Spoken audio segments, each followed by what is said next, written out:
بسم الله الرحمن الرحيم. اللهم صل على سيدنا وحبيب قلوبنا أبي القاسم محمد وعلى آل بيته الطيبين الطاهرين. شلونكم حبيبات قلبي؟ شخباركم؟ إن شاء الله تكونون بخير وصحة وسلامة وعافية وانتم تشاهدون فيديو اليوم. حبيت أشارك وياكم روتين يومي. مثل ما تشوفون حبيبات قلبي، هنا أول ما بديت سويت الريوق. لا تنسون صلوا لنا على النبي وزيدوا لنا نبي صلاة بتعليقاتكم الحلوة. ربي يحفظكم ويسعدكم ولا يحرمني منكم. وهذا كان حبيبات قلبي ريوقنا لليوم. سويت نقانق وبيض وشاي وخبز عراقي وسامكم مليون ألف عافية إن شاء الله. ومن بعدها أول مرة إلي أجيب البامية يعني للبيت، لأنه أنا عندي مجمدة، فخلصت وحبيت أنه أشتري البامية الجديدة وأطبخها. مثل ما تشوفون هنا كنت سالقة اللحم، ومن بعد ما استوى كل زين حمسته ويا الثوم وضفت عليه البامية المغسولة أكيد كل زين، ومن بعدها ضفت له الثوم. بعد يعني أنا ضفت شيء كلش قليل من الثوم، يعني من لما حمست البصل، أقصد العفو اللحم، وضفت له مي اللحم وملحته، وراح أخليه يعيش حياته لحد ما شوية يصفر، يعني البامية لونها يتغير. من بعدها أضيف عليه مثل ما شفتوا المعجون ومية طماطة، عصير الطماطة،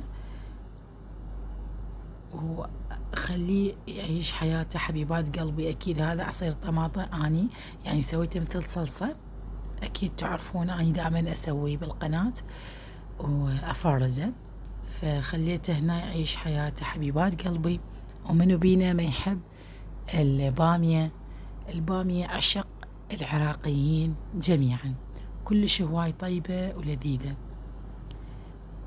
وأكيد حبيبات قلبي هذا كان الغداء. هنا مثل ما تشوفون ثردت البامية، وأكيد أني اتغديت. يعني أني أكيد أحب التمن ويا البامية، بس باستعجال لأنه كان عندي روحة للسوق. ما تتوقعون ايش قد تعبانة أني لما يقرب يعني العيد. يعني كل ما يقترب العيد آخر شي بعد لما أروح أجيب ملابس وأشتري وشغلات، تعرفون وجنط وهاي السوالف، فسبحان الله تصير روحتي بين يوم ويوم أو كل يومين أصير يعني، أو يومية تصير أروح للسوق أكمل شغلات البيت وشغلات المشتريات. ما أعرف ليش، يعني قد ما نستعجل نريد ما نقدر. المهم حبيبات قلبي، بعد ما تغديت سويت التمن. هذا التمن الحصة آخر شي كان عندي، هذا الشي قليل، فطبخته ويا الشعرية مثل ما تشوفون، وصبيت الغداء لأنه إحنا تغدينا يعني مو سوا، كل من وحد، حتى لأنه تعرفون على استعجال. شوفوا البامية هنا والله كانها مربى تجنن تخبل. سامكم مليون ألف عافية. أكيد هسه راح تشتهون البامية. وانتو شلون تطبخوها؟ اكو كلش هواي يطبخوها، يعني يخلوا لها بصل. اني بالنسبة لي هذا طبخي، يعني طريقتي للبامية خلي لها ثوم. وحبيباتي هنا ابونا جاب لنا هذه الفواكه والشغلات يعني اللي نحتاجها، كل شي خليته بمكانه. وراح اغسل الفاكهة.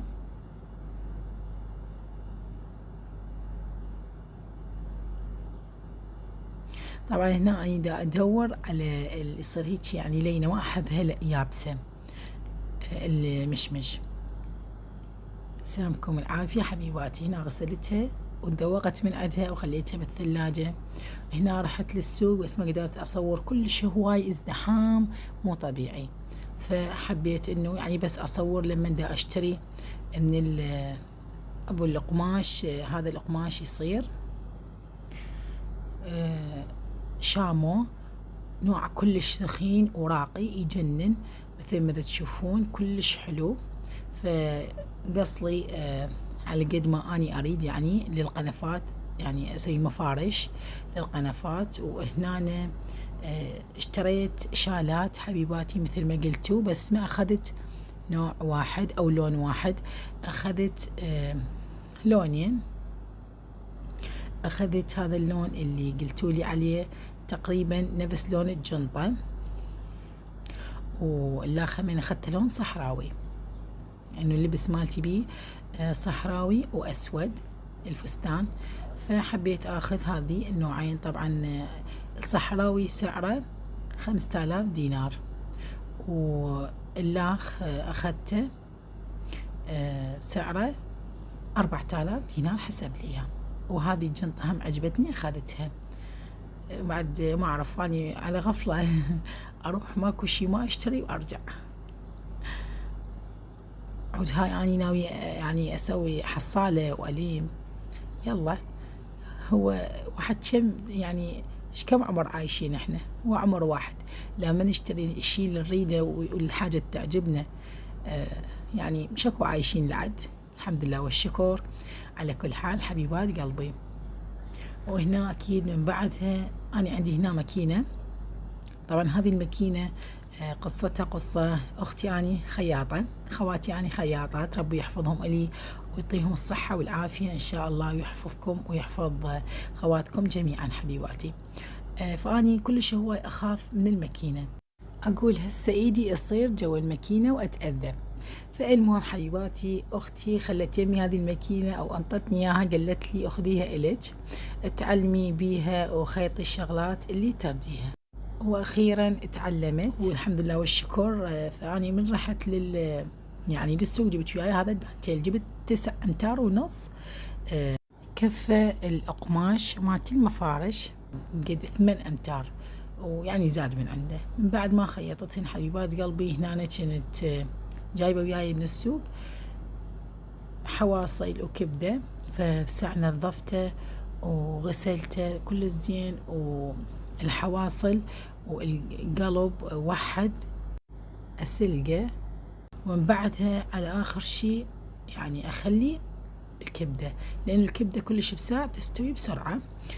وهنا هذا كان عشان حبيبات قلبي، وهذا كان يومي المتعب. بس الحمد لله والشكر انه يعني دا اريد الحق انه راح يجي العيد واني بعدي ما مسويه شي. بقى عندي الكليتشة وان شاء الله بسلامة من بعد ما سويت الوجوه مال يعني القنفات اللي خيطتهن المفارش. خلاص انه يعني ان شاء الله راح ابدي اعزل البيت. اكيد احنا دائما ننظف، بس يعني لازم تعزيلات العيد غير شكل تصير. وان شاء الله الفيديوهات القادمة راح انزلها، واتمنى من عندكم انه يكون عندكم تفاعل وياي وتشجعوني وتخلوا لي لايك وتشاهدون الفيديو حتى انزل لكم فيديوهات. يعني حبيباتي اتمنى يعني تقدرون تعبي. تحياتي لكم جميعا، وربي يحفظكم ويسعدكم ولا يحرمني منكم. وشكرا لكم وتعليقاتكم الحلوة المعسولة. وهنا حبيبات قلبي من بعد هذا كله فتحت هذه الرقية وقلت على حظ المتابعين مثل ذيك المرة شوفوا لي الجمال. شكر شكر، سامكم مليون ألف عافية حبيبات قلبي. وحبيباتي لهنا قارب انه فيديونا ينتهي. اقول لكم ربي يحفظكم ويسعدكم ولا يحرمني منكم، واتمنى هذا الفيديو نال رضاكم واستحسانكم وكان خفيف ظريف عليكم. ولهنا اقول مع الف مليون سلامة. باي باي.